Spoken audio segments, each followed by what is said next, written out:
Right from the beginning, Chi Yunan, the central character of this story, was someone who never stopped working hard, constantly pushing himself throughout his entire existence. When he first joined the sect, he wasn't anything special. He was simply an ordinary member trying to blend in with everyone else. He attempted every possible method he could imagine to change his circumstances and improve his situation. Despite dedicating himself completely for 3 solid years, his efforts didn't produce any real improvements. The bullying continued happening to him daily, and he constantly felt invisible and unimportant to those around him. He found himself frozen in place, completely powerless to defend himself or stand up for what was right. When his special ability system eventually activated, it showed up right at the end of the day, almost too late to matter. People repeatedly told him his future was already decided, as if misfortune had specifically targeted him from the very beginning. He understood that he only had 30 days remaining due to this terrible curse affecting his destiny. After accepting that good fortune would never come to rescue him, everything became intensely serious. He made the firm decision to stop allowing chance and luck to control every aspect of his existence. He accepted the truth that fortune wasn't working in his favor, while everyone else appeared to receive endless opportunities and advantages. Because the universe wasn't offering him any opportunities on its own, he chose a different path. He figured he would simply claim things from other people instead of waiting around. Society generally teaches that taking things that don't belong to you is wrong. However, if someone discovered that stealing could actually transform them into the most powerful person around, then that would be the only thing necessary. He began reconsidering whether this path was really as terrible as he initially believed it would be. This realization marked the beginning of Chi Yunan's journey. Whether you've already learned about him, or this is your introduction to his tale, what follows is the authentic version of events. He consistently viewed himself as a practical person, who simply did whatever was required to survive, even if that occasionally involved claiming things that belonged to others. He wasn't born as some legendary immortal being with incredible natural powers. His journey started from absolute zero, but somehow he climbed all the way up to become the greatest warrior. The narrative begins with Chi Yunan, our protagonist, explaining the situation from his perspective. 3 whole years had gone by since he originally arrived in this strange new world.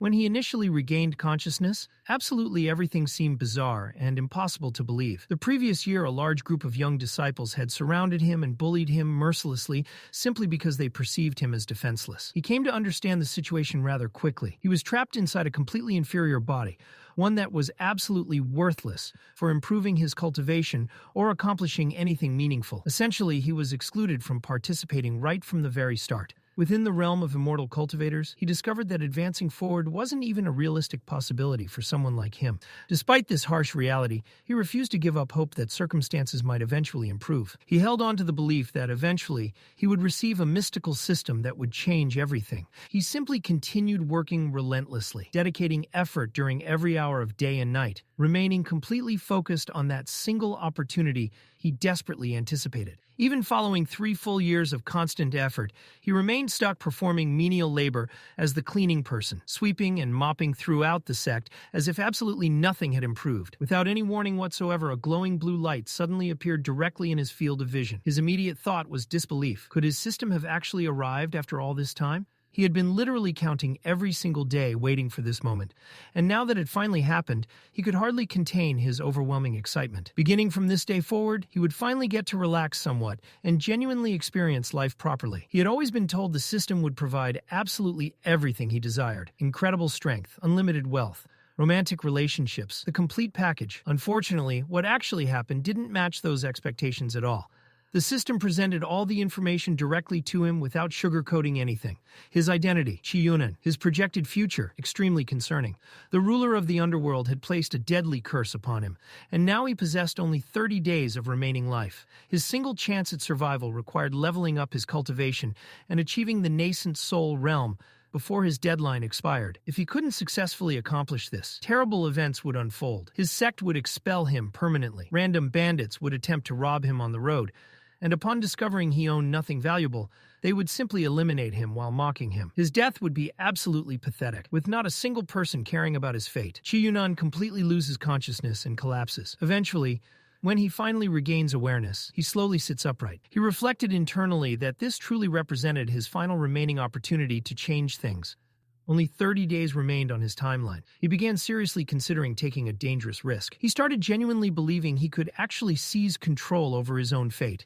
Perhaps against all odds, he could become powerful as well. All of a sudden, loud commotion erupts nearby. Someone important is causing quite a disturbance. Information travels quickly through the crowd. The legendary sword warrior is approaching their location. When Qi Yunan overhears the title, he begins questioning whether they're referring to his senior disciple brother. The massive entrance gates opened wide, and the gathered crowd erupted with enthusiasm as Xiaoping Tian emerged into view.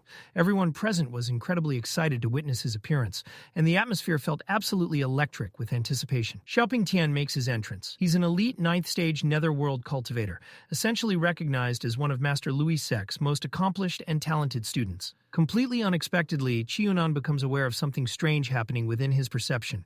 He discovers he can literally observe what destiny has planned for people, like their entire predetermined future is somehow visible and readable to him. This ability extends beyond just his own life, encompassing everyone in his vicinity. The other disciples standing nearby begin whispering quietly among themselves, probably curious about what's happening. Everyone understands perfectly well that senior brother Xiaoping Tian isn't someone you want to provoke or challenge. This guy operates on a completely different level. His sword skills are so advanced that he literally cuts through entire mountains as if they're made of soft butter. Not too long ago, some foolish disciple attempted to oppose him, and subsequently, people discovered that same disciple's body buried deep within the remote mountains. Everyone realizes that Xiaoping Tian was responsible, but the sect elders deliberately ignored the situation and simply advised him to exercise more caution and discretion going forward. Qi Yunan carefully observes Xiaoping Tian, thinking to himself that this person truly stands apart from ordinary cultivators. He wonders what destiny has in store for someone so exceptional. Immediately at that moment, his system ability activates. The system identifies Xiaoping Tian as the chosen one blessed by the heavens themselves.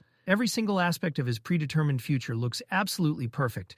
Countless blessings are aligned in his favor, with absolutely zero misfortune anywhere in sight. When his legendary journey eventually concludes, he's destined to ascend as the Great Emperor, ruling from the very highest position. His mastery over sword techniques continues advancing to insane levels, eventually reaching the point where he could eliminate millions of enemies with just one strike.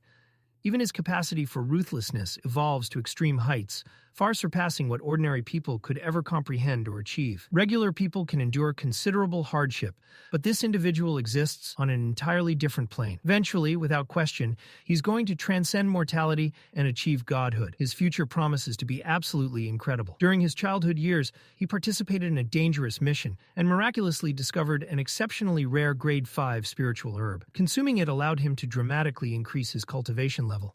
Meanwhile, Qi Yunan simply clenched his fist tighter, contemplating how this person appears to be specifically chosen by fate itself. It forced him to question whether he's merely a background character in somebody else's grand story. He suddenly recalls that incredible 5-word spiritual herb that the system mentioned. Opportunities like this almost never present themselves to anyone. If he can somehow arrive at that location before Xiaoping Tian does, maybe circumstances will finally shift in his favor. He finally comprehends exactly how his system functions and what it's showing him. Even though life has been incredibly difficult and unfair, he knows deep down that he still needs to take this chance. He's got one insane move up his sleeve. He can actually take someone else's fate. So, even though Brother Xiao found that herb first, it's his now. He headed straight for Bay Peak, locked in on beating Xiao Pai there. Ping Tian figured if he just took the first bite, nothing would happen to his desk. Things were about to flip for good. He was done playing nice, no more getting pushed around, no more getting walked all over. Today's where it all starts. He jumps right into things, not wasting any time. He eats the herb right there. He muttered under his breath. The taste was weird, kinda mushy, but he just pushed through since there was no time to stress about it. He knew he had to grab its power right away. He took a quick breath, closed his eyes, and zoned in for a sec. Qi Yunan sat down to meditate, totally hyped about what he just pulled off. He'd managed to level up, like, seriously, he skipped 3 stages in one go and hit the nascent soul realm.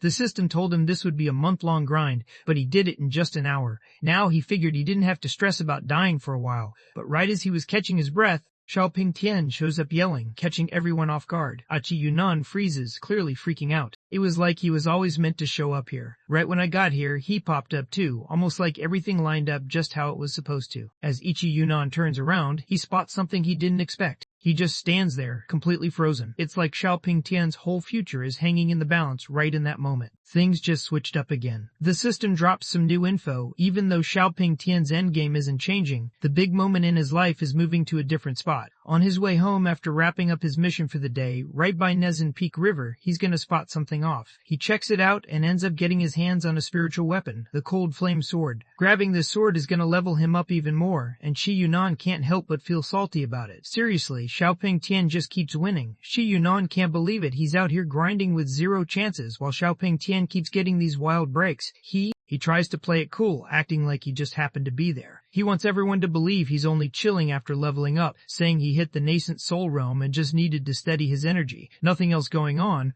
or so he wants them to think. Xiaoping Tian just shut him down, his face totally unreadable. He didn't even bother hiding how done he was. He only let the guy go because of a promise he made, no more taking people out for no reason. Honestly, Xiaoping could drop him right there, and the only thing stopping him was that promise. It wasn't like he had a real reason to do it, he just kinda wanted to. Xiaoping Tian's mood just flipped. As he started to walk off, one of the Qiunan students tried to be all polite, asking if he was heading to Yanjia Pavilion. Xiaoping shot him a sharp glare, clearly not in the mood to chat or explain where he was going. A Qiunan gives a nervous smile. He tries to brush it off, saying it's nothing. The real reason? The road goes past Nazan Peak, and after all the rain lately, the path is pretty rough. If you take that route, there's a good chance your clothes are gonna get messy. Xiaoping Tian just brushed it off, acting like he already knew. Either way, he was set on taking off. He hops onto his sword and takes off, flying into the sky. Yunnan holds back a grin. Seriously, this guy doesn't get it at all. If he had just walked instead of flying, he would have noticed that sword chilling in the river. That would have messed up everything, because then there'd be no way for him to grab it first. But thanks to that small trick, the guy just zoomed right past and missed it. Now, he can't help but let out this low laugh. From now on, Xiaoping Tian is on his radar. He's not letting this one go. The story jumps over to Nazan Peak, right by the waterfall. Ji Yunan's mind starts racing. The water in this spot just isn't normal. 1 second it's burning hot, then suddenly it's freezing. That's a dead giveaway. The Cold Flame Sword has to be close. A few seconds later, he spots something glinting under the water. He grabs the sword and tries to yank it out, really putting his whole body into it. After trying a few times, he eventually just spoke up. He pulls it off. Then, Chi Yunnan breaks things down for everyone.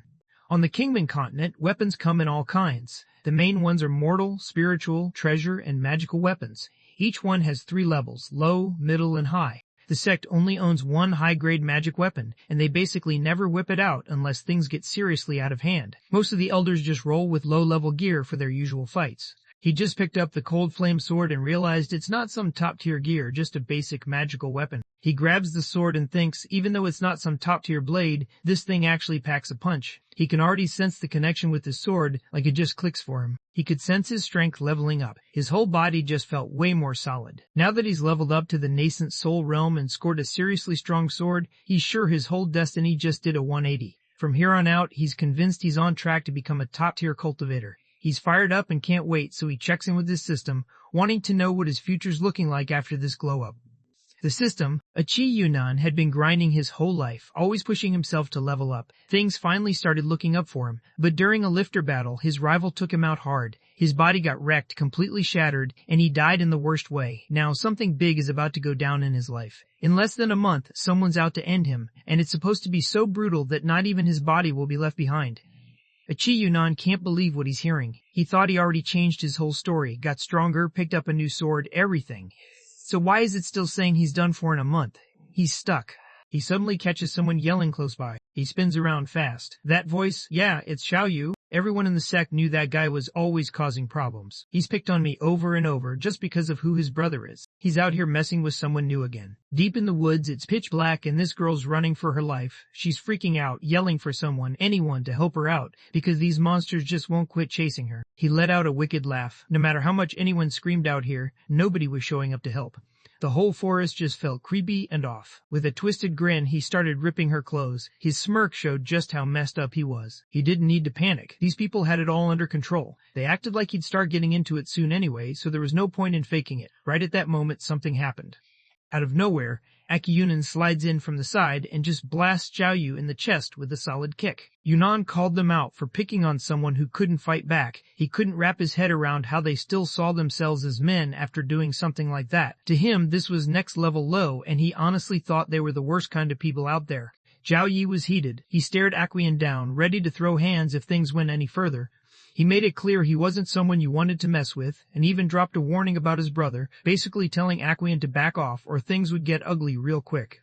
Zhao Yu's follower steps up, acting tough and telling the others to let them handle it. He's sure one punch will drop the guy, and they're all ready to end it right there. Honestly, he doesn't even care what happens next. If the dude doesn't make it, nobody's losing sleep. They'll just toss him in the dirt and move on. A guy from Chiyunan just stands there, cool as ever, with a chill smile on his face. He's not bothered at all and basically lets everyone know they can team up against him if they want. Things just aren't going your way. Today's definitely not it. Achilles stands there, not budging, even as they rush straight at him. He's ready, locked in, thinking this could be it for him, maybe his last stand. Yunnan steps up and just lands one quick hit, sending them flying. They all dropped instantly, knocked out cold. Standing over he looked at them, letting everyone know they were safe for now just because they were part of his crew. He wasn't planning to do anything this time, but he made it clear they needed to dip before he decided otherwise. Zhao Yu and his guys freak out and scramble to get up, bolting out of there as fast as they can. While sprinting off, Zhao Yu yells back over his shoulder, making it clear he's not done yet and promising they'll be back to settle the score. The girl gets up and nods at him, kinda grateful. Achi Yunnan just gives a chill smile, basically telling her to watch out next time. But out of nowhere, he just stops dead. The system suddenly drops the girls. Her name is Qian. Right now, her whole future flashes in front of him. This girl isn't just anyone. She's about to level up non-stop, and one day everyone will know her as the Heavenly Empress. But her path isn't easy. When she starts rising to the top, she'll have to face the Heavenly Tribulation, and on the 9th day, that's when her story ends. In about 3 months, everything is going to change for her. That's when the Empress's soul kicks in, giving her crazy good luck and power. Even the legendary ancestors of Lusek will want her as their student. Qian glances over and notices Qianan giving her a weird look, wondering if something's. Yachuan couldn't believe what he was seeing. An empress, somehow reborn, was standing right there in front of him. That means she's going to be insanely strong down the line. But her real power doesn't kick in for another 3 months, and honestly, he's not sure if he'll even make it that far. Xia looked over at him, clearly noticing something was off. He wondered if his brother was dealing with something heavy. All his brother did was pull out a coin. He answered fast, saying everything was good. But in his head, he started thinking about the bigger picture. If he wanted to level up later on, he had to get her to trust him and join his side. He grabbed a blood yuan pill and passed it over to her. Ichion wanted her to take it, saying it'd help her bounce back and even power up. Xia paused, not sure if she wanted to go for it. He could tell his brother really went all out for him. Just looking at the pill, he knew it probably cost a ton, and he couldn't bring himself to take it. There was no way something that valuable was easy to get, and he figured his brother must have gone through a lot to score it. Ichiyun reached out and took her hand, holding it carefully. He wasn't stressing at all, he'd already made it to the nascent round. The pill stopped working for him, but for her, taking it would help her bounce back faster. He knew she had to figure out how to handle things on her own, since nobody could always have her back. Getting stronger was all Ekion wanted for him, and just thinking about that made Ekion happy as he walked off. Xiao watched him walk off, totally impressed. In his head, he knew he'd never forget how cool his big brother was or how much he'd helped him out. The story moved on. Xiao Yu and his crew were catching their breath as they made their way out of the woods. None of them could believe their luck. At least that guy didn't bother coming after them. The guys finally let out a sigh of relief, totally wiped out. They couldn't stop talking about the sword the other dude pulled out. None of them had ever seen anything like it. It made no sense how someone like him, who wasn't exactly known for being strong, suddenly had a weapon that could slice right through a tree. They started stressing about what to do next, since taking him on just wasn't an option right now. Shell just stood there looking way too confident. He grinned, totally confident, like, did they really forget who his brother was? As soon as he told him what happened, he knew Ekion wouldn't stand a chance. That sword everyone was hyped about, it'd be his in no time. Ekion was basically done for. No way he could stand against his brother when they finally met. Ekion was going to be shaking. The scene jumps over to Yuan Pavilion. Quian moved slowly down the dark hallway, trying to watch his step. The place was way too dark, and he could tell something felt off, like this spot was straight up sketchy. Nobody else is anywhere nearby. Out of nowhere, a voice comes from behind him. He freezes, caught off guard. The wind just stopped, like the whole world froze for a second. He spotted his older brother and tried to play it cool, just acting like he was walking by. Inside, he was hoping he wouldn't get called out. He hadn't planned on barging in, and honestly hoped no one would be mad, but when he spun around, he suddenly noticed he'd wiped out and landed right on top of someone. Turns out it was Xiao Tian. Xiao Ping was not having it. He snapped and tried to shove him off, totally fired up. A Chuan let out an awkward laugh. He noticed it was Xiao again, seriously, 3rd time today. Xiao just gave him a quick look. Laird showed up, but he wasn't welcome. Just seeing him around was enough to ruin the whole vibe, and nobody wanted to deal with his usual nonsense right then. The next day, Aquan walked in with his head held high. He'd finally leveled up to the nascent realm and was now an official outer disciple. He was feeling pretty unstoppable. He kept sweeping floors, but now he had his own spot. Finally, he could check out the sect library for himself. Time to see what's up. He's the one everyone's watching, like his future is just waiting to blow up right here. He looked over at the disciples, let out a cold sigh, and honestly thought they were just trash. None of them ever catch a break. He spotted a guy named Rapham. Right then, the system popped up and showed what was really going on. Things are about to switch up big time in his life. After grinding through his training, Ichi-Yunyun finally made it to Five Sun Mountain. He opened his eyes, ready for whatever came next. He couldn't help but grin. 2 hours in, and he'd already leveled up to the second stage of the nascent realm. This kind of progress was unreal, and honestly, he was pretty hyped about it. This move was next level. Not only was his sword game way better, but he felt like he could take on anyone now. Every time he put more strength behind his swings, his hits got even crazier. He stopped for a second, ready to test what else he could pull off. His fate just got switched up. When he checked again, the look on his face said it all. Things weren't looking good. Nothing really changed for him, his ending was locked in. But now, the timeline shifted a bit. Instead of having a month, he only had 28 days left. The reason he'd die? Still the same. He couldn't figure out why nothing he did made a difference. No matter what moves he made, it felt like he was stuck. He still had no clue who he was actually up against. Yuchien tightened his grip, not about to just chill and do nothing. He decided he'd chase down every shot he got this month and stay locked in. He knew grabbing more of these would help him stay alive. Now, he had to head over to Luka Peak. That's where Xiaoping Tian's next big event was about to drop, and honestly, stealing Xiaoping Tian's luck always paid off. But the second he opened his mouth, right then his foot slid out from under him,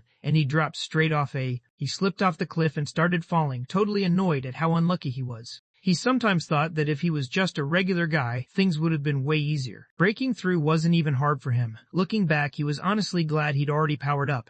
If his body wasn't built like this, he probably would have messed up big time.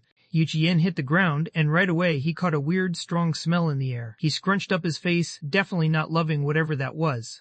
Blood is leaking out from that cave. He figured he had to see what was happening in there. The deeper he went, the smell just kept getting worse.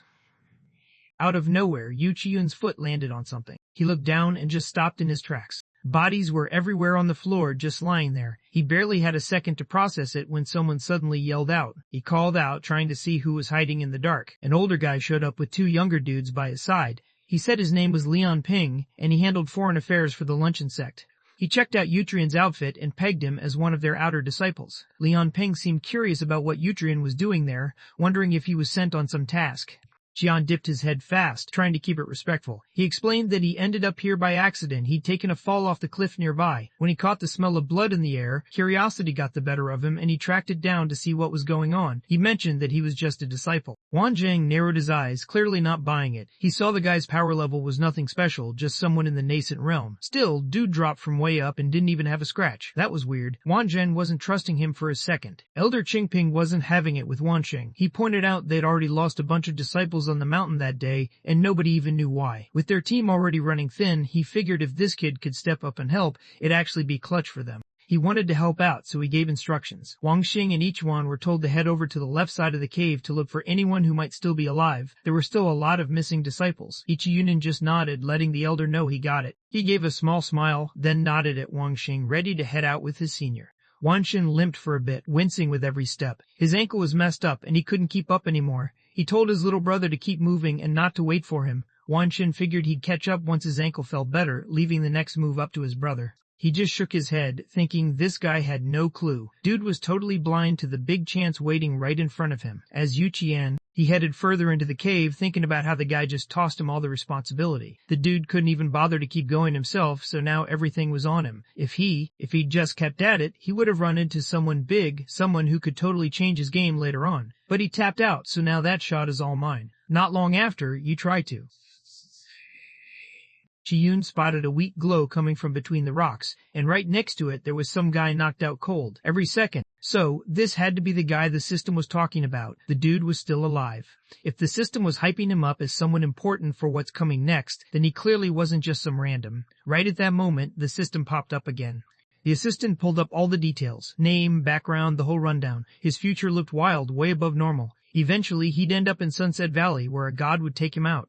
But before any of that goes down, he's about to level up big time set to become an immortal king and eventually go out with a legendary woman everyone knows about. But for now, he's stuck at a crossroads. Deep in this cave, he's about to snag something insane, the Mystic Yuan embryo, a game-changing item that could shift everything for him. Yikian's eyes got big. Turns out he was actually here to search for something called the Mystic Yuan embryo. He tapped Dan Hong's cheek, hoping to snap him out of it, but Dan Hong didn't react at all. He stayed totally still. Yukian sighed, sounding kind of fed up. Guess the guy really got knocked out. Well, he noticed the other guy was just wasting his shot, so he figured he might as well take it. He started checking the place out, and once he stopped by the hospital, he spotted it just a few minutes in. There it was, right in front of him. This one's the Yuan embryo. But hold up, there's something else too. There was a book next to it too. He took his time checking both out, making sure he didn't miss anything. He couldn't believe what he was seeing. This embryo was next level. He's got power running through him that connects straight to the sky and the ground. He decided to stash them for now, thinking they'd come in handy soon. Not too long after, he realized he was right. Yu Qian got everyone to come back together. Elder Qingping looked at the group and let them know they did well. He checked out the boy and could tell he wasn't at risk of dying, but his head injury was bad-like, serious enough that they had to get him back to the sect ASAP for some real treatment. Bang Kun and Wanxing got picked to stick around and keep watch at the cave, making sure nothing sketchy went down while everyone else handled their business.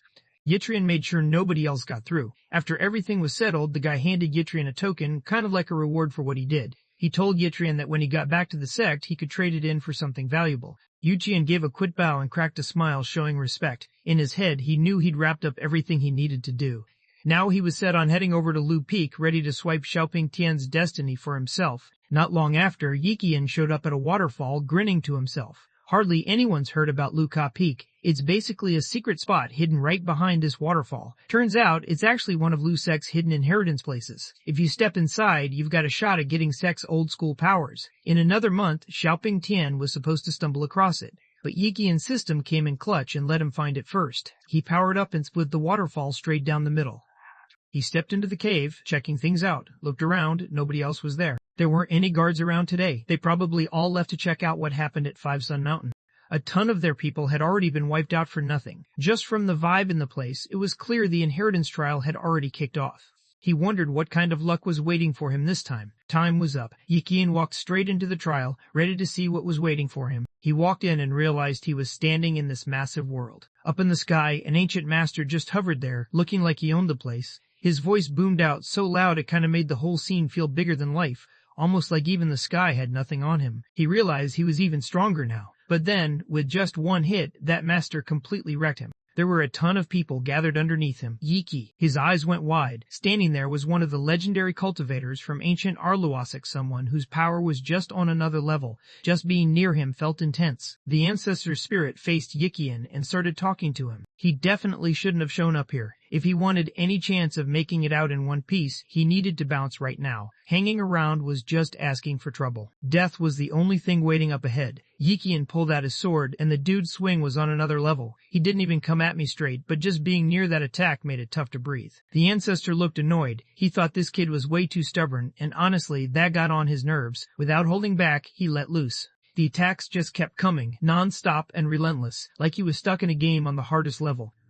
Ian managed to block their attacks, but every hit landed harder than the last. Each hit hurt worse than the one before, but even though he yelled out, he wasn't about to run off. This isn't really up to him. Even if his future is already set in stone, that's just how it is. He told him he only had a month left to live, promising that he'd track him down. If he wanted to make it out and really become the top dog, he knew he had to push through. Out of all the people there, he was the one who had to just deal with it. No matter what goes down, a huge blast tore through the whole cave. The master. After everything went down, he realized he might have gone overboard. The kid didn't make it, but he didn't blame himself. This was supposed to be a strength test, not his fault if things got out of hand. He wondered about strength. If this guy couldn't even handle a small bit of what he had, there was no way he'd survive getting everything. That last hit was already serious. Next time, he was ready to go all out like a weapon. He tries to keep it together, but honestly, he doesn't even know who he's supposed to hold back for. He looked over and couldn't believe Yukoyan was still on his feet, just barely hanging on, still breathing. The master just started laughing and everyone could tell he was impressed. Honestly, this kid was built different. Moving forward with the sword isn't something just anyone can do. It takes real guts and focus that never slips no matter what's thrown at you. Someone who isn't locked in can't really level up for real. Finally, after 100 years, he'd found the kind of person he'd been waiting for. Master reached out his hand, and suddenly Yitunyan could feel a crazy surge of power rushing through him. Master made it clear this was something huge. Yitunyan needed to pay attention because what was happening right now was on a whole other level. The river sword technique has 12 levels to it. If someone manages to master every single one, there's a serious payoff waiting at the end. One day, you're going to hit that immortal level. On top of that, there's another skill waiting for you, the King's Art. This sword move is next level, the kind of skill that could make someone a real legend with a blade. Right now, he only knows the first 5 steps though. People say the rest are hidden somewhere way out in the southern forests. Here's a last heads up. Don't even think about trying both of these moves at the same time. Pick one and stick with it. If you try to use both, you could mess yourself up for good body and mind. Yuchian smiled. He flashed a confident smile. Choices were for kids. Guys like him just went for it and took whatever they wanted. A few days went by. Elder Chinping wanted to know if Fan had tracked down Yutrian yet, but Fan just shook his head. Even though the Elder had checked everywhere, Yutrian was still missing. Out of nowhere, someone they recognized started heading their way. Van froze. Was that Yutrian? He almost didn't recognize him. Yutrian looked way better than before, and something about him just seemed way more intense. Van couldn't help but stare. Jinping walked up, looking right at Yutrian. He was clearly wondering where Yutrian had disappeared to lately. He kept his cool and told the Elder he'd just been out for training like usual, stuck to his plan, and made it back right on time. He wondered if the Elder was looking for him for something specific. Ping gave a quick nod, signaling for him to come along. The sect leader was waiting and wanted to see him, so it was time to move. They walked into the main hall at Yonja Pavilion. Once inside, Yichian noticed something he recognized right away. He spotted someone he knew right away. Duan Hong, his senior brother, was there too. Duan Hong just gave him a quick smile, letting him know he saw him. They ran into each other again. He'd been wanting to thank Yuchian in person for saving his life before, but never got the chance. Yuchian kept it chill, just saying he didn't need any thanks, he just did what he thought was right. Right then, something started to shift in the air. Sect leader Gusanda turned to face him, eyeing him up. So this was Yutrian. Yuchian just sat there, not saying a word, but he couldn't get over how this guy just had something about him, like his whole vibe was unreal. He dropped into a deep bow, showing respect to the sect leader as soon as he walked in. Sect leader Gusanda watched Yutrian and grinned. Out of all the outer disciples, Yutrian had always been the one who caught his attention. With the Grand Intersect competition coming up in just 3 days, Gusanda wanted Yutrian in the lineup. He was putting his faith in him, expecting Yutrian not to let him down. While this was happening, Yutrian kept his thoughts to himself, trying to figure out what the sect leader was really up to. Elder Jinping let him know the intersect competition was just around the corner, and whoever stood out there would get some serious rewards. The sect leader wanted him in no option to back out, and winning wasn't just an ask, it was pretty much an order. Even Duan Hong had put his name forward for this. Chi-Yun gave a legit grateful smile. He was honestly glad for the help from the sect leader and senior brother Duan Hong. Cassandra told them she wouldn't let them down, making it clear she was ready to handle things on her own now, so she let them know they could head out. Yitrian started to leave, but Gusanda stayed back and glanced at Elder Chinping. He wanted to know if they had figured out who was behind the whole Five Sun Mountain Cave mess, where a ton of their disciples lost their lives. Elder Chinping lowered his head, letting the sect leader know they were still missing some key details. But their search turned up something. Big guys from the Red Ghost sect had been spotted hanging around way too often. It was looking pretty likely they'd jumped their disciples and taken them out. Casanda's face got serious. If that was the case, he wanted the investigation to keep going and for everyone to stay locked in on whatever the Red Ghost sect was up to. Those guys were always hating on them and never let up with their schemes. The scene jumps over to Uchian's place. He's sitting there, locked in, totally focused on meditating. In his head, he knows he's got to win this competition, no excuses. Landing first place means he gets to be an inner disciple. That's a major upgrade in his life, and just thinking about it brings a small smile to his face. In just 4 days, he leveled up fast. He got 3 layers down of the Great River Sword technique and 2 levels on the King Sword technique. No breaks, just grinding. His cultivation jumped straight to the 8th level of the Nascent Realm, all from staying locked in. While training in Lu Cave, he picked up a rare move called the Mind Flower Sword technique, which basically keeps his head clear during fights. Even after all that, he wasn't done yet. His fate stayed the same. If he wanted to make it out, he knew he had to grind even harder. Out of nowhere, Ichiyunin noticed something going on behind him. Before he could react, a rock came flying right at his head. He snatched it out of the air without missing a beat and fired it right back, not even breaking his chill. A voice came from somewhere up high. He noticed how quick the guy moved, thinking his skills were actually pretty solid. Ukian glanced up and spotted an old master just chilling on a tree branch. The guy gave a small grin, clearly impressed with Ukian. It was obvious the old man saw something special in him, and he wasn't holding back his approval. Right then, Ichiyunin's system kicked in, throwing up some info right in front of him. The guy's name was Damping Hu. He had a good heart and always tried to do the right thing. Way back, like 100 years ago, he used to be a top-level cultivator, seriously powerful. But after getting wrecked in a big fight, he just dipped and started laying low at the Luolan sect. Hardly anyone even knew who he really was. Ichi Yunan realized just how strong this old guy really was. Turns out he's actually one of the secret big shots in the sect. Most people have no clue about his real power. After that, the system popped up with even more info. It said his fate was changing. That dark star messing up his destiny was finally gone. Now his fate leveled up from L star to purple fate, which meant he was seriously lucky. Ichi Yunan squinted, thinking about it. Sure, his luck just shot up, but it wasn't enough. The system still said he only had 30 days left to live. Right now, he knew there wasn't much he could do about the situation. What really mattered was figuring out why this martial elder had shown up and started asking around for him. He glanced over at the old man, hoping for some advice or maybe a clue about what to do next. Pinger laughed, clearly impressed. He could tell this guy was smart like, next level sharp. He realized the dude must have unlocked the old secrets from the sect, which pretty much meant he had a ton of potential waiting to be unleashed. He chucked a small jade scroll over to each Yunan. This was the top-tier scroll. He knew his yuan energy was all over the place. This world technique was supposed to help steady everything and make his training actually work. Imagine your body's a furnace. When your energy's balanced, you can actually level up and unlock more power. Ichi Yunan took a deep breath, feeling grateful for the help. He waved his hand, brushing off any thanks. His job was at the Sex Center Pavilion, running the show when it came to cultivation research. If anyone needed advice or a hand with something, he was always there, easy to find. Even though he was older now, hanging around with younger guys who showed promise gave him a spark. It made him feel alive again.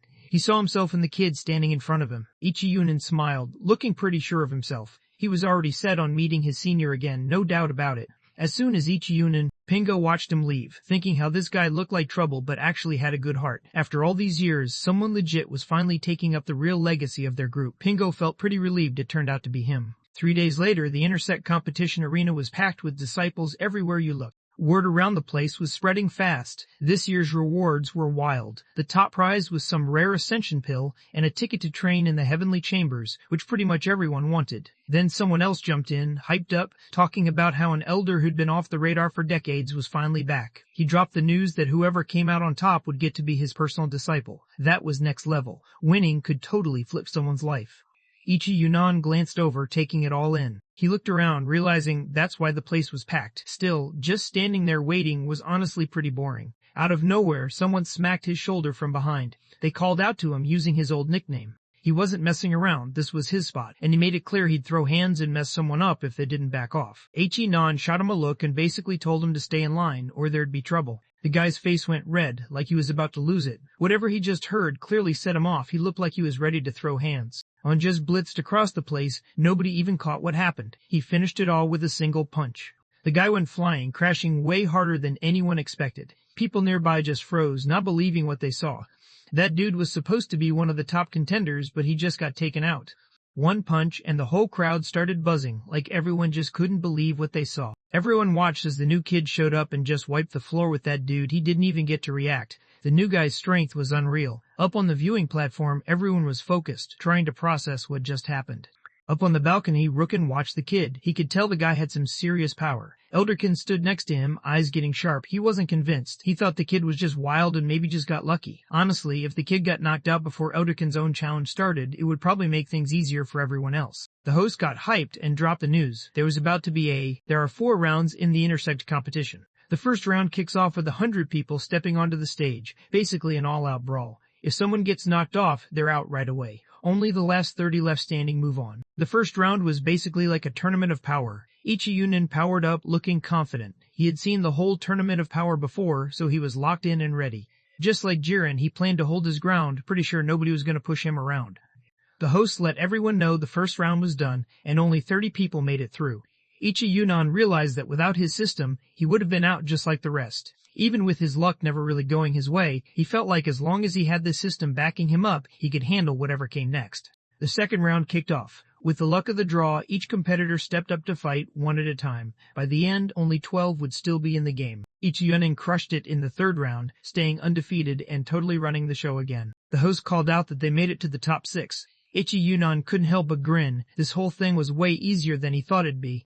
He didn't expect to breeze through the round like that. In the end, everything just clicked. People in the crowd started whispering to each other, noticing that everyone seemed to have already given in to Ichi Yunan. It looked like nobody was even trying to hide it anymore. Zhao Kun's not in the tournament this year, which is kinda wild since he's been showing up every single time for 8 years, always grinding but never taking the win. People are starting to wonder if this is finally the year he calls it quits. Uchi Yunan glanced over at Zhao Kun, thinking about how the guy had shown up for this thing 8 years straight and still hadn't leveled up, not even once. His luck always seemed off. He decided to just turn his luck on and see what happens. He pulled up his system and honestly couldn't believe what he saw. This guy's luck was somehow even worse than his. The system basically said the dude's fate was just straight up unlucky. His whole life would be full of fails. Even crazier, he'd finally win at something after 1,000 years, but then he'd only get to enjoy it for an hour before dying. But things were about to change for him. He was about to get his hands on a jade pendant, and that was going to nudge his future onto a slightly better path. Ichiyun-ming exhaled, taking his time. Dude just couldn't catch a break. Even when he managed to pull something off, it would probably be too late to matter. Meanwhile, Zhao Chen called out to him. He looked at his junior and got ready for the match. Ichi was all set, ready to see what he could do. Nan nodded. Life kept throwing him curveballs, but he never lost his drive. No way could anyone call a guy like that weak. Zhao Chen chucked a handful of dice-shaped talismans at Ichi Yunan, channeling his chi to activate them. They kept coming until half the stage was packed. Ichi Yunan just stayed cool and took them out one by one, not even breaking a sweat. He did it with just his bare hands. Everyone watching couldn't believe what they were seeing. Ichi-nan smashed every single dice with just a couple punches. He'd been stuck as an outer disciple for 3 years, but now it looks like he's finally about to level up and join the inner disciples. Jean yelled out, letting everyone know he was just getting started. He was hyped to show off what he'd really been grinding for 7 years. He rushed in, ready to go all out, but right as he made his move, he took a step, his foot turned weird, and he just slipped right off the edge. He stepped up, but just like that, he was out. He started tearing up, thinking, not again, this seriously happens every year. Yunan just stood there, confused, blinking like, hold up, did I actually just win?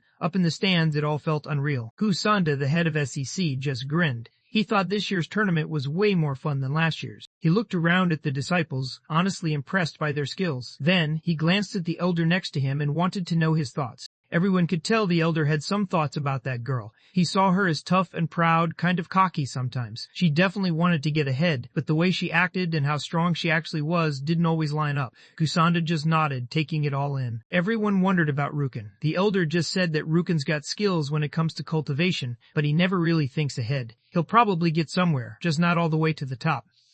The sect leader let out a sigh. He had expected either of those two to impress Elder Hunkshu, but it looked like neither of them was quite what the elder wanted. Still, Elder Hunkshu just gave a small smile like he knew something nobody else did. That wasn't right. There was actually one disciple who stood out to him. Kusanda just froze. He couldn't believe it. Elder Hunkshu, the guy everyone called the ancestor of the Lua sect, pretty much never paid attention to anyone. The third round kicked off with Ichi Yuan facing Yekian. Yekian stepped up with a confident smirk, noticing right away that she was dealing with a Chiyuan. Everyone seemed to know about him by now. His name was getting around. Making it this far was no joke. But now he had to face someone who wasn't just another random opponent. This was the point where all that luck probably ran out. Everyone in the crowd started murmuring, all eyes on Yekian. Word was, she was the top dog among the outer sect disciples, and pretty much everyone expected her to take the win this year. It was looking like Ichiyunan's streak was about to end. Yekian kept his composure and made it clear he wasn't messing around. He let the other guy know this was his shot to back down while keeping some pride. Since the dude had already stacked up a bunch of wins, quitting now wouldn't mess up his progress. He'd still move on to the 4th round. He scratched his head and gave a little smirk. People kept saying his luck was over, but honestly, he never thought he had any luck in the first place. Everything he pulled off, he did it on his own strength. Yekian just lifted his eyebrow, totally unbothered. He was down for it, but honestly, he knew someone was going to regret it later. He couldn't believe how dumb that move was. He'd already given him a shot, but now it was on. The fight kicked off. Yekian went all in, throwing out quick attacks one after another, but Ichiyu. He pulled out his river flow swirl move and shut them down. Yekian's eyes went wide. He couldn't believe what he was seeing. The guy was blocking his attacks with just a wooden sword. That shouldn't even be possible. Ichi Yunan could tell his chi was all over the place, barely staying steady. Controlling it felt almost impossible, and he knew it had to be because he was running both Yeki and Chai moves at once. He watched as his first move got blocked. Honestly, pretty solid defense. But he wasn't stopping there. Now he was ready to turn it up and see if the other guy could keep up.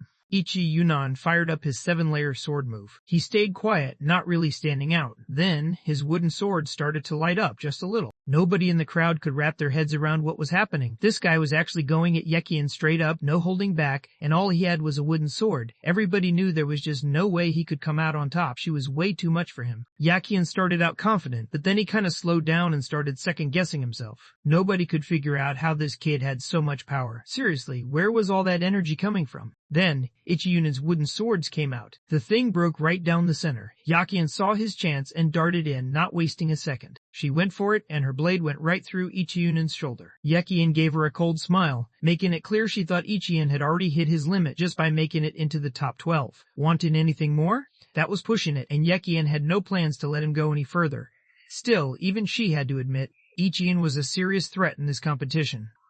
He knew he was still way behind. Sect leader Gawanda just gave a nod, like he'd seen this coming. Honestly, it made sense. Yakian had always been the top guy out of all the outer sect disciples. Everyone could see Ichiyunan holding his own. This long was wild most people would have folded ages ago. But then Elder Hung just threw out this cold, savage comment. Gawanda looked like his whole read on the situation was off. His sense for what was really going on? Totally out of whack. Ichiyunan's got nothing but a plain wooden sword, while Yakian's out here swinging some crazy magic blade. Even though the odds are stacked, Ichiyan's still holding it down. He hasn't really taken any major hits. He's working the seven sword technique, and it's obvious he knows what he's doing. He totally gets what's really going on with that kid's power. This guy's holding back, not showing anyone what he can actually do. He's acting hurt on purpose, just faking it. He hasn't even gone all out yet. People better pay attention. Everyone's about to find out just how dangerous he really is. Ichiyan got up, brushed the dirt off his shoulder, totally unfazed. Yakian definitely started hyping himself up too soon. Yakian just stared, totally stunned. He couldn't believe there weren't any injuries. It was almost like he was waiting for something else to happen. Yunen realized everything kicked off with that old guy, Ping Zhu. Back when their swords first met, that's when things really started to get wild. Every now and then his voice would just pop into his head, almost like a memory on repeat. He remembered what the guy said, and it stuck with him. To stick around in the sect and actually level up, he had two jobs. First, he had to win the competition. Second, he couldn't chase after any of the stuff he really wanted to do. Ichiyunan kept his face chill, but inside he was kind of confused. He couldn't figure out why the elder told him not to take on a master. He started thinking if he was supposed to take on the same training route. Still, he realized the guy actually made a good point. He's got this secret inheritance that's just between him and one other person. If he tries to learn from anyone else, people are going to find out right away. So, for now, he's got to stick with the plan and do what he's told. He stared straight at Yakian, eyes locked in. At first he was cool with just sliding into the intersect at 6th place, but now his mindset had shifted. He was going for that top spot, and if he landed it, everything else would fall into place. Yakian just stared, clearly ticked off. He noticed the other guy didn't even have a sword anymore and couldn't figure out how he planned to fight back. Ichiyunan just gave a small grin. He knew Yachiun had skills, sure, but he also saw right through him. Without that family boost, Yachiun probably wouldn't have gotten anywhere close to where he was now. As those words hit, Yachiun's face said it all. His face got tight with anger. She couldn't believe someone would come at her like that. She wiped her blade through a fresh mess, setting off her blood bling. He locked in on his technique and charged straight ahead, ready to throw hands. Right when her attack was closing in, Ichiyunan pulled something out of nowhere. A soft blue glow showed up, and out of nowhere, a sword made of cold fire was in his hand. Yakian just stopped, caught off guard right in the middle of his move. He had no clue where that sword even came from. Ichiyan stopped her attack like it was nothing, then fired back and forced Yakian to step back. She hit it so hard that her hand split open. He just stood there, eyes wide, not really believing what he was seeing. Whatever was happening, the energy in the room was unreal. Everything switched up now. He's not the same guy as before. If he really wanted, he could end this fight right here, no questions asked. Ichiyunan stepped up, staying cool, but you could tell he wasn't playing around. He looked at Yakian, thinking Yakian just didn't have what it takes. Yakian took one hit and got launched straight off. He stood on stage. Everyone in the crowd just froze, not making a sound. Nobody could believe what they just saw. The top outer disciple got dropped with a single move. This Ichiyunan guy, he didn't even look real out there. Everyone started wondering how he got that strong so fast. Right after the match, the whole place was buzzing. The host started matching up everyone for the next round, and Chipping, one of the disciples, took a look at the list. When he saw he was up against Ichiyan, he didn't even bother. He decided to give up before it began. People in the crowd started whispering, surprised he was already throwing in the towel. Jipping just shrugged, pretty chill about it. Everyone always says he's not the brightest, but he knows he's got brains. If Yakian couldn't take this guy down, there's no way he's jumping in. Plus his rank right now? Honestly, it's solid, no need to push his luck. He glanced over at Ichiyan, hoping he'd crush it and snag first place. A few more rounds were coming up, and he was ready to see how it would all play out. After all the matches wrapped up, they finally dropped the results. Jipping landed in 4th, and Lin Rukin took 3rd. Yakian landed in 2nd, Etrian snagged 1st, and then the host jumped in to announce the results. The special challenge round was about to kick off. Inner disciples stepped up, ready to take on the new ranking winners. If any of them lost, they'd be out of the inner sect for good, and their spot would go straight to whoever beat them. Xia Yulong, who's Xiaoyu's older brother, was the first one to walk up. He had this easy smile on his face, looking at everyone like he hadn't seen them in forever.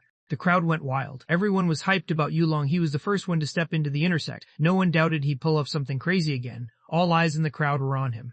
Xiaoyu was looking stressed. He thought his big brother was awesome, but he knew his brother had no clue who he was up against. He really hoped his brother would just back off and not try to fight this guy. Yulong flashed a confident grin. He knew his little brother had put up with way too much nonsense, and he was ready to step up for him. Today he was locked in. He was going to set things right and make sure his brother didn't have to deal with that mess anymore. Xiaoyu's eyes started to water. It was done. He just didn't get it. Ichunan was way stronger, and even the announcer pointed it out. The inner disciples got to pick who they wanted to face. Yulong didn't waste any time. He locked eyes with Ichiyunan and pointed right at him. He was all in, stepping forward, ready to go. Before the match even started, he had already talked things out with the elder. His little brother got embarrassed last time, and now he was set on getting payback right where everyone could see it. The crowd started buzzing, all kind of anxious. People were saying Yulong really messed up because he got too cocky. He was about to lose his spot and get kicked back down to being just another outer disciple. Up in the stands, everyone was tuned in, waiting to see how bad it would get. I stood there, fists tight, tears streaming down his face. He thought about his big brother, wishing he'd been able to help, but he just couldn't stop him.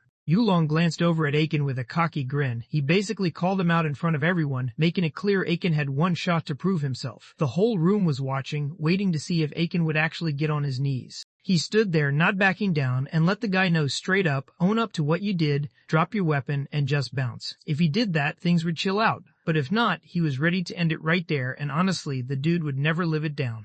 Saiken looked a bit on edge. Aki's words legit got to him, but deep down, he was still ready to throw down.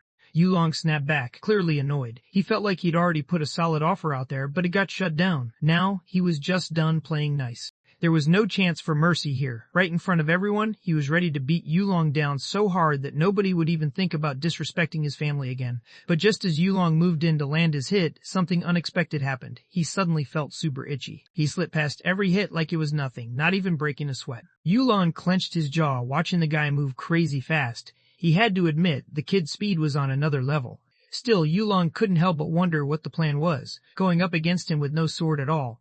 Ikki and Sarkozek just stood by, waiting to see what would happen next. He smirked, looking confident, like he didn't even need a weapon to handle someone like this. Then, out of nowhere, he moved so fast it was almost impossible to keep up. He threw a punch straight ahead. It was so strong, Yulong's move just broke apart right there in the air. Yulong's attack didn't even stand a chance, just got stopped cold. The thing just fell apart when Ikoyan punched it. Yulong just stared, eyes wide, totally stunned. He was struggling to catch his breath, trying to process what just happened. There was no way this was real. This dude just stopped a sword with his hands. Then Ikoyan stepped forward. He went for it again, blasting out a shockwave so strong that Yulong got launched straight back. Everyone in the crowd started buzzing, totally impressed. The match was done. Yulong had no chance. Ichiyun's moves were insane, and with just one hit, he totally shut Yulong down. As Yulong got tossed out of the ring, his whole body shook. He reached out and caught Itrian by the ankle. Itrian glanced down, checking out what was going on. He stared him down, totally unfazed. What was this guy doing? Did he really not get that he'd already lost? He picked Yulong up and slammed him down on the stage over and over, not letting up. Koas jumped in, trying to get Ikian to chill because Yulong was already out cold. The crowd started talking, wondering why Ikian was still going and what had set him off. Meanwhile, Ikian just stood there, totally calm. He was ready to call it quits, but brother Yulong just wasn't giving up. Sha Yulong clearly wanted to keep going, so everyone was waiting for him to speak up and push things forward. He was shaking, tears streaming down his face. Standing alone, he couldn't take it anymore. Right there, in front of everyone, he just gave up. The whole place just went quiet. Everyone knew this was the worst loss they'd ever seen. Saya couldn't even look up. He covered his face, feeling like he let his brother down. There was a big announcement. The host walked up and let everyone know the intersect competition was officially over. 4 disciples had made it through and qualified for the intersect. Just like they were told before, each of them was about to score some seriously awesome rewards. There was a special announcement coming up. The crowd started getting antsy. All eyes locked on Elder Hung Shu. Everyone realized, yeah, that's him, Elder Hung Shu. Han Shu had been off the grid for years, just doing her own thing. She was from Kingxia Peak, if anyone was wondering. The sect leader Gwanda pointed that out. Yeah, it was that Han Shu, Elder Han Shu from Kingxia Peak, showing up today to pick her own disciple. As soon as people heard about this, things started to get interesting. Ikian's eyes lit up. Elder. Hingshu checked out Ikian for a second, then let him know he wanted him as his own student. He wasn't out here bragging about being the top sword master or anything. There aren't many people out there who can actually challenge him. He tells the guy that if he's down to be his student, things will go way up for him, like he'll be set for the future and probably never lose again with that kind of training. Plus, King Sia Peak is known for having a bunch of female disciples, so he could even help him out with a solid marriage down the line. When everyone hears this, the whole place goes silent before the crowd reacts, surprised. Nobody could believe it. King Xiaopeak had never picked a guy as her student before. She was actually tossing her own rules just for him. Talk about insane luck. If he got in with her, his whole life was about to flip. Ichi Yunnan didn't hesitate. He took a second, steadying himself, then let Elder Humshu know he was grateful for the offer. He explained he'd joined the competition to show what he could do and hopefully get a shot at becoming a sect disciple. Still, he was clear. He didn't really need a master right now. The whole place went quiet. He kept going, turning to Elder Hunshu. He shook his head, turning down the offer. The whole arena went wild. Nobody could believe someone actually said no to Kinxi. Elder Honshu's face got real serious. Gwanda jumped in, warning him not to mess this up. Honshu barely ever picked someone as a personal disciple, not in years. Everyone knew this was a once-in-a-lifetime shot, and if he said no, he'd probably regret it forever. All eyes were on him now.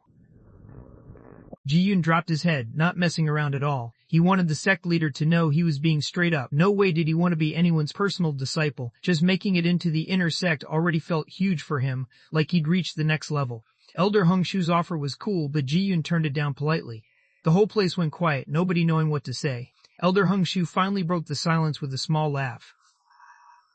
This guy really stood out. She never thought anyone here would straight up turn her down. Now she actually understood what it was like to get rejected. She looked over at the sect leader. He figured if the guy didn't want to be his personal student, that was cool. No point pushing it. Still, after seeing what the kid could do, he knew he had to bring him in as an official inner sect disciple. Later on, while chilling in the library, Ichian couldn't stop thinking about what just happened. He'd somehow managed to tick off a woman who was out of his league, all because of that dude Ping Zhu. At this point, there was no turning back. If he wanted to make it out okay, he had to trust the system. He pulled it up and got ready to scan his way out. Elder Hingshu was set to become a legend, one of the top cultivators anyone had seen in her time. But when it came down to facing the Heavenly Tao, she wouldn't make it. Things were about to change for her big time. She'd left her jade pendant back at Kingxia Peak, a piece that meant way more to her faith than she realized. Ichiyu noticed something was up and didn't like where things were headed. The end for Hingshu was coming fast, and that pendant could be the one thing that saves her. The scene moves over to the Internal Affairs Pavilion Library. He sat at the table, head down, looking like he just wanted to zone out. Pinchu walked over and saw him just sitting there, looking down. Dude had just won the whole competition, got his hands on that calamity pill, and even unlocked access to any martial arts move in the library. Still, instead of celebrating or flexing his win, he was just sitting there, tears rolling down his face. Juan quickly wiped his tears away. He was struggling, thinking about how he'd made Elder Hanshu mad. Everybody knew King Sia Peak only took in girls as disciples, but she still wanted to take him in. He turned her down, and now he couldn't shake the pain he felt inside. Older Pingju leaned in and told Achuan to chill out and stop crying. He promised that, within a month, he'd help Achuan reach the U-Haul realm. As soon as Achuan heard that, he couldn't help but smile. It actually felt real this time, like Master Pingju wasn't playing around. Pingju just grinned, letting everyone know he meant business. He'd already told them to turn down Hunch's offer, and he wouldn't have said that if he didn't have something up his sleeve. They headed up to the third floor of the library, ready to pick out a book for him. At this point, it was all down to luck. Nobody knew what kind of technique he'd end up with. Achuan couldn't help but think about it. Normally, only the top guys, like a master's personal student, get to walk up to the third floor. But here he was, getting in without any hassle. This old man definitely had some serious pull. Pingju was getting restless after looking around for like 30 minutes. He checked on Ekian, wondering why he was still just standing there without picking a book. Pingju was clearly over it and wanted Ekian to make a choice already. Ekian finally responded. He scrolled through a ton of fighting styles, but none of the heavy-hitting stuff caught his eye. He was after something that could boost his speed and let him move fast, not just throw punches. Some options looked kinda cool, but actually picking one was tough. Pingji kept his eyes on him, thinking hard. This kid was definitely sharper than the average. Even though he was all about the sword, he still respected other skills too. Most sword guys messed up by skipping stuff like body training and movement. Then they just hit a wall later on. But this guy? He actually got the importance of keeping things balanced. Still, he looked a bit lost. So Pingji figured it was time to step in and grabbed a book. He passed it over to a guy who was busy chewing. This was the soul step technique. If someone could actually get the hang of it, their steps would turn super light, almost like floating. It's one of those high-tier movement tricks, boosts your speed and makes you way more flexible. Even the top cultivators struggle to nail it. But if you pull it off, pretty much nobody's catching up to you. Yunnan bowed, going all in with respect. He felt super grateful to his master and was totally locked in, ready to learn no matter how tough it got. He wasn't backing down. He was all in on his word. Ekian glanced over, trying to keep it chill, but he was actually pretty curious. He wanted to know if old man Pingju really knew Elder Hamsu in real life. Pingju just nodded, like it was no big deal, and said he did. But he also looked at Ekian, kinda wondering why he was bringing it up. Ekian started to explain, realizing he might have messed up with her earlier. He realized he messed up with her before, so he really wanted to apologize for real this time. He wondered if anyone had tips on how to get her to forgive him, Pingju's. His face relaxed a little. Thinking about Hanshu, he couldn't help but feel bad for her sometimes. She used to be the type who always looked out for her students, always positive and full of energy. She made sure they had every shot at success, and honestly, her students leveled up because of her. She kept climbing higher, and everyone around her just knew she was headed for something big, but that kind of success brought problems too. Her students started getting noticed, and before long the enemy group was after them, picking them off one by one. In the end, not a single one of her students made it. Achi Yunnan stared, wide-eyed, just trying to process how every single one of them was gone. Nobody made it out alive. Pingju nodded, looking serious. Elder Hengshu really cared about her disciples, so losing all of them messed her up bad.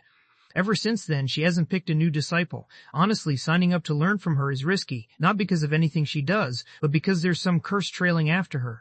Most people wouldn't even think about taking that chance, and Pingju made sure he knew what he was getting into. They said not to bring up Hengshu too much. If she catches you talking about her, she might just come for you right then and there. Everyone knows she's one of the top dogs in their sect. Some even call her the Louis ancestor. Aka Yan's eyes went wide when he realized it. So that's who she really is. He remembered seeing in Kian's notes that she was supposed to end up as Kian's master. He was thinking if he could pull off getting them to meet before it happened on its own, things might work out better for him. Maybe Elder Hengshu would finally let things slide. The scene jumps over to Whiteleaf Peak, the mountain where all the girls from the sect stayed. One girl barely had any energy. She told Jian she was really out of it and asked if he could handle her chores for the day. He pushed back. Senior sister Jean had been dropping the same line for days now. He knew if the elders caught him covering for her, he'd be in trouble for sure. But Jean wasn't having any of it. She stuck to her decision. He just shrugged it off, barely paying attention. The elders were all caught up with the latest competition, so no one really cared what he was up to. He just needed someone to handle his chores. Nearby, one of the younger guys was hyped, still buzzing about the tournament. He had gone to check it out, and the whole thing was wild. There was this senior, Ichi Yunin, who totally crushed it. Everyone thought Kian had it in the bag, but Ichi Yunin just breezed through every match. The whole place lost it when Elder Hengshu stepped in and picked Ichi Yunin as her own student. He straight up turned her down in front of everyone. The girls couldn't believe it. He really said no to Elder Hengshu.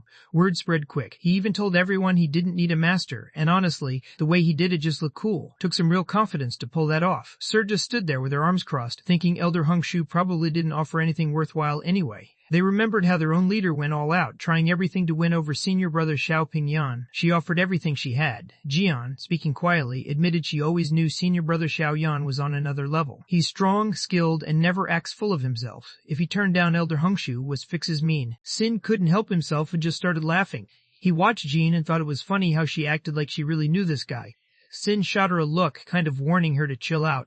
He knew that if anyone overheard her calling out the guy's name, especially with that Chiyunan senior brother thing, she could get herself into serious trouble. Honestly, Sin figured Jean had no shot at getting close to someone like that. Even the top cultivators backed off when it came to him. He was on a whole different level, way out of reach. She shook her head, totally sure of herself. That wasn't right. She knew the guy. He'd always been chill and pretty nice, not full of himself or anything. The other girls just cracked up even more, clearly not buying it.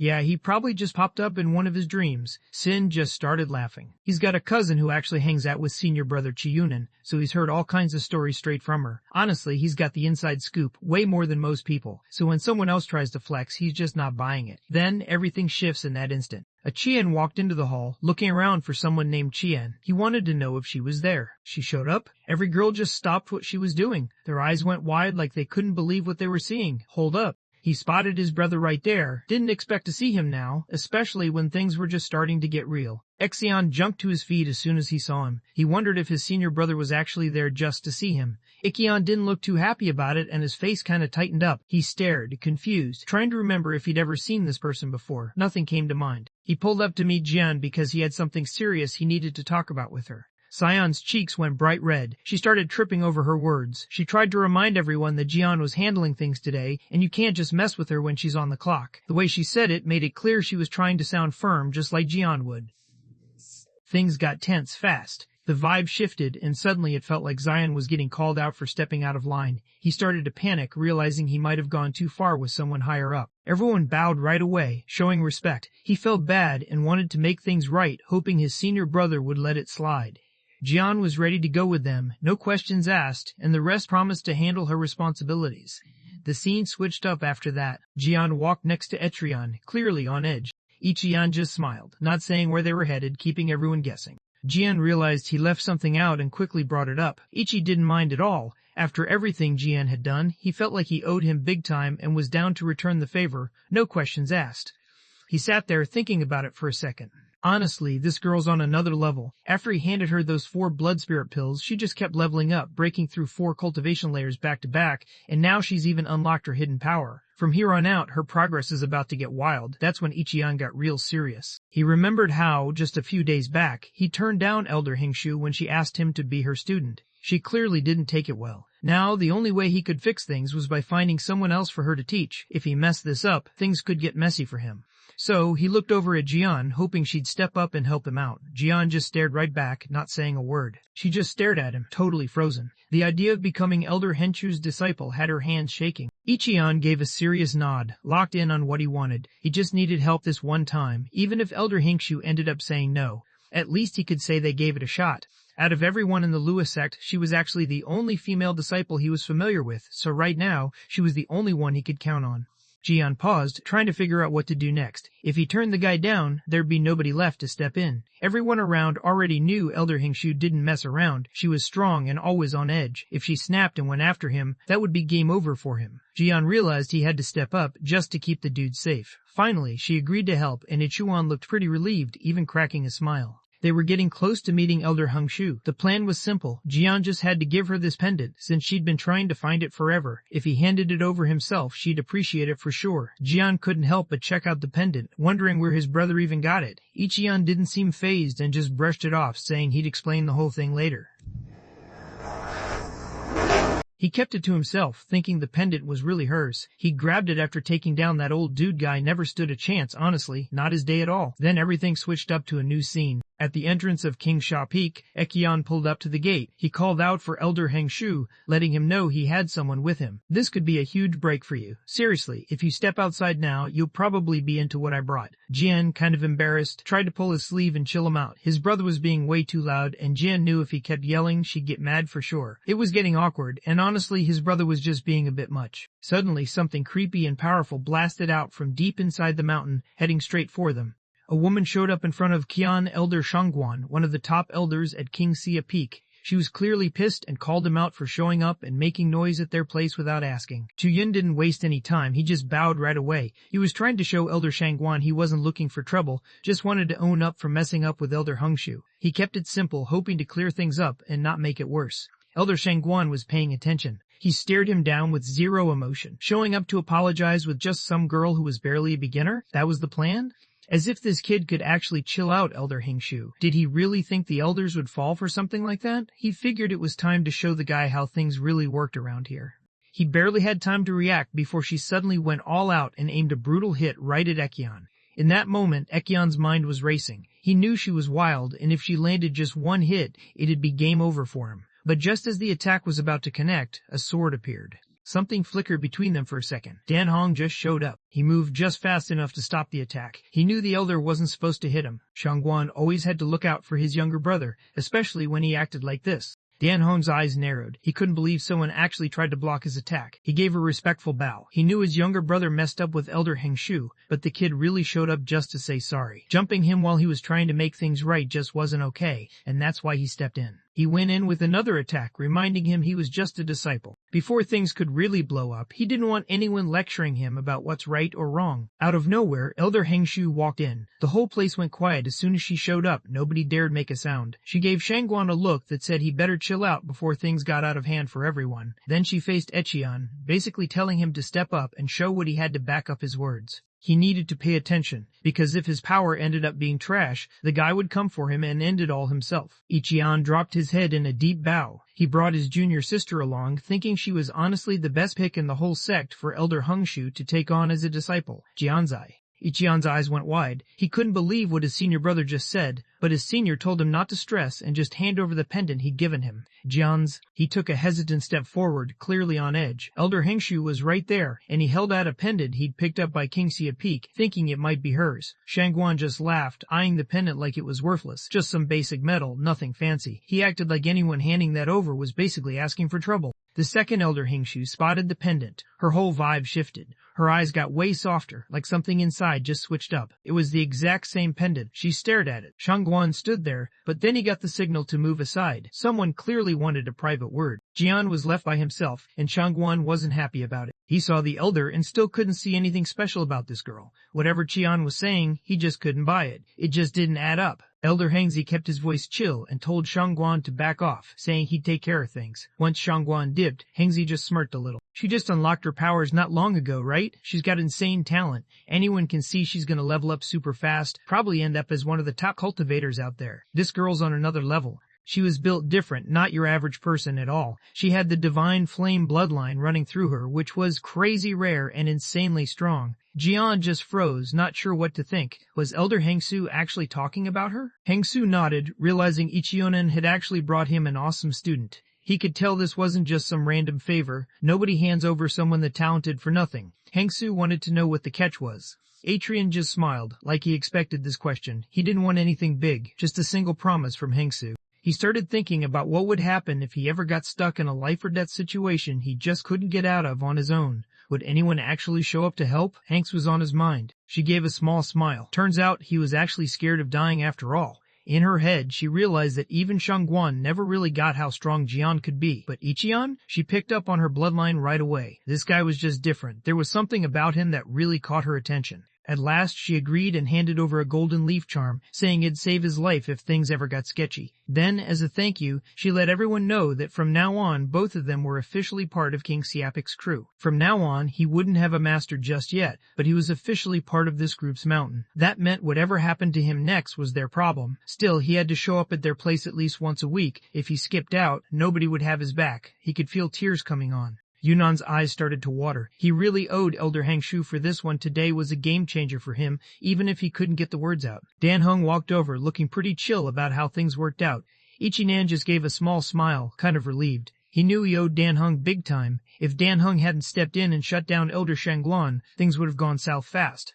Ichinan probably wouldn't even be standing there if Dan Heng hadn't had his back. He waved his hand like it was nothing, just brushing it off. To him, helping out was no big deal. They were basically brothers, after all. He happened to be walking by anyway, so it wasn't some huge effort. But then he brought up the fight with Yen. He'd seen the whole thing, and honestly, Ichian's skills stood out. That fight was next level, and it was clear Ichian wasn't just good. He was seriously impressive. That match totally made his day. He figured the other guy was still pretty new around here, so he threw out the idea of training together. He was really into sword skills and thought he could show the ropes. Ichionen was all in. Teaming up sounded like a win for both of them. A few days passed and Ichionen was by himself. He was just standing there by himself, glancing around. HM brother Dan, the guy who's always on time for training, still hadn't shown up. Dude was never late, but today was different. While he waited, he just kept practicing on his own. He'd been training alongside Elder Pingchu and Brother Dan for what felt like forever, but his cultivation just wouldn't level up, still stuck at the 9th level in the nascent realm. It started to get frustrating. Elder Pingchu once told him that the only way to break through was to get some real combat experience, not just sit around practicing. But seriously, where's he supposed to find an actual fight? Then, out of nowhere, something happened. He spotted 2 disciples sprinting down the path. They looked panicked. Word was spreading fast. 5 Sun Mountain got hit hard. A bunch of their own didn't make it, and the elders who were supposed to be guarding the place had already dipped to go find backup.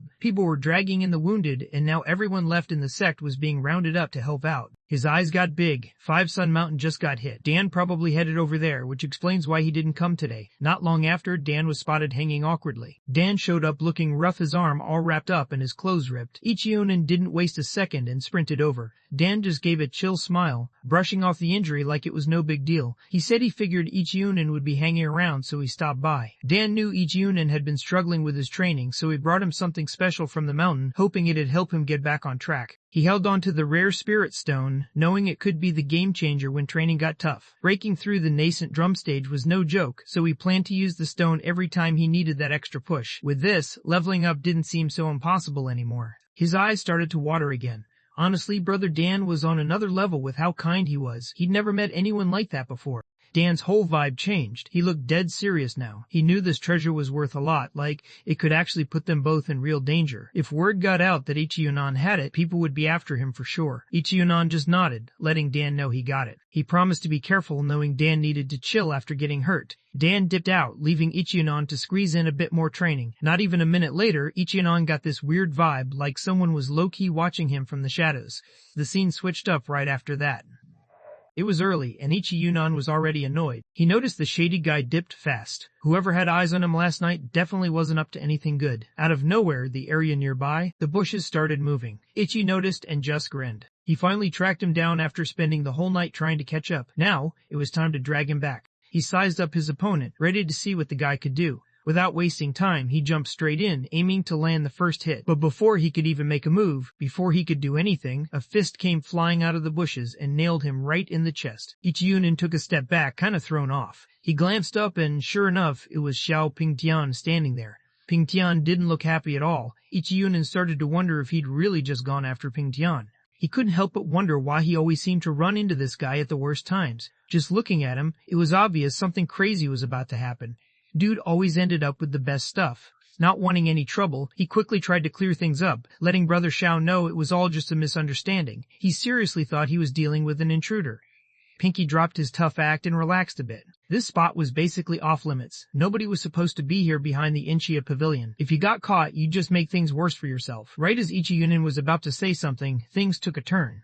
A calm voice cut through the moment, shutting things down right away. Both of them spun around and saw Elder Gwenda standing there, the assistant to the sect leader. Ichiyunan didn't waste a second. He bowed fast to show respect. The sect leader walked in, and Gwenda just smiled, looking pretty chill about the whole thing. Word got around that Ichiyunan just joined King Sia Peak. He didn't even hesitate, just nodded and owned it. Training on his own wasn't cutting it anymore, at least that's what his master said. If he wanted to level up for real, sitting around wasn't going to help. He needed to actually get out there and fight, so that's why he showed up. Peng Tian glanced over, getting the signal to bring Ichiyunan along to the Qin family's place. Ichi was supposed to help out, and this would also help him tick off something his master wanted him to do.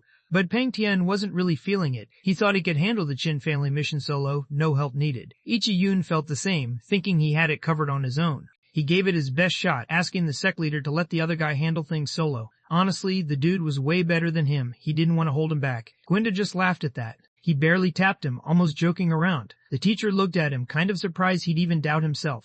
Out of everyone in the Lua sect, barely anyone leveled up as fast as this guy. The teacher decided he'd send him off with Ping Tian, thinking it'd be good for him. Ping Tian knew his stuff, and hanging out with him would definitely help.